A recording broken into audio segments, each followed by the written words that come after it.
Kijössz a gyárból egy vodkától, erős vagy és bátor, egy részeg fazon a kezed után nyúl. Nem tudod miért, jól belerúgsz, mert elfogyott a türelmed már, pedig szabad a csók, szabad a tánc. 100 éve Párizsban az volt a jó, a gommin ezért kötelet adott. 8 óra munka, 8 óra pihenés, 8 óra szórakozás. 8 óra munka, 8 óra pihenés, 8 óra szórakozás.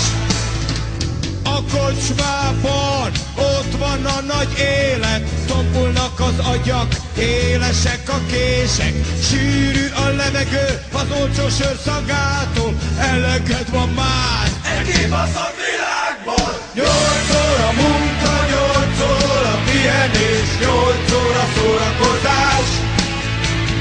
8 óra munka, 8 óra pihenés, 8 óra szórakozás.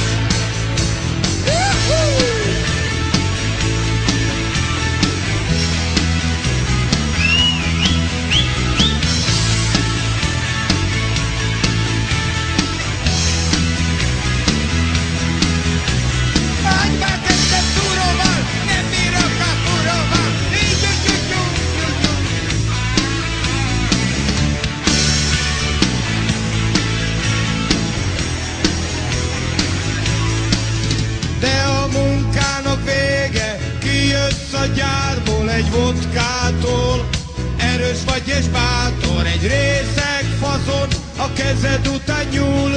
Nem tudod miért, jól belerúgsz, nézed, hogy mi folyik itt, ami befolyik, az rögtön kifolyik. A világos sörtől savanyú a szád, nem ígéri senki, jobb élet vár rád. 8 óra munka, 8 óra pihenés, 8